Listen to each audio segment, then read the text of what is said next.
Today, we're going to talk about Runway. And there are different methods that you can use to calculate Runway.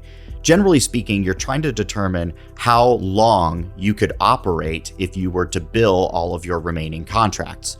There's a simple way to do this, which is to simply take the total amount of your signed contracts, subtract out the amount you've already invoiced, that's what's remaining that you could invoice, and then compare that to your average operating and labor costs. Basically, what does it take on a weekly or monthly basis for your firm to operate?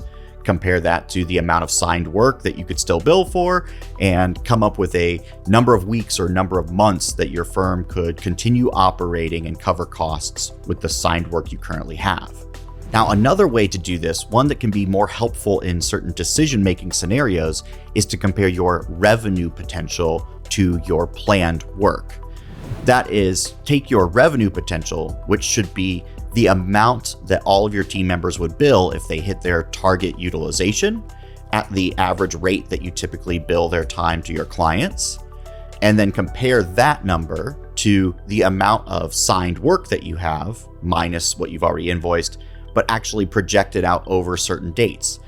To get either of these numbers, you need a little bit more information in a planning system like Factor. But what you can then do is see, based on average billing rates and the number of working days in a particular month and target utilization, what you're likely to invoice if everybody is utilized. Then to find out if it's actually possible to utilize them, put some simple dates on each phase of your budget in each project.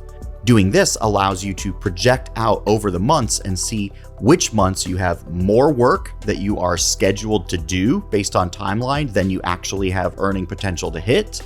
This not only gives you runway for how much planned work you have, it also allows you to make hiring decisions and understand where you may be short-staffed or where you may be overstaffed and you need to be a little more aggressive to get a certain type of work to fill in your team's time. So now, rather than a simple number of days, weeks, or months that your firm can operate and cover cost, you can make smarter decisions about what type of work to pursue, what type of team members to deploy, and how utilized your team is, and whether you might be able to bill over their target revenue. For more tips on how to make projections that help you make real decisions in your firm, follow Factor. And for more information about Factor, the app, you can go to factorapp.com, sign up for a free trial, or schedule a demo where we can show you what your projects might look like in a system that makes you smarter.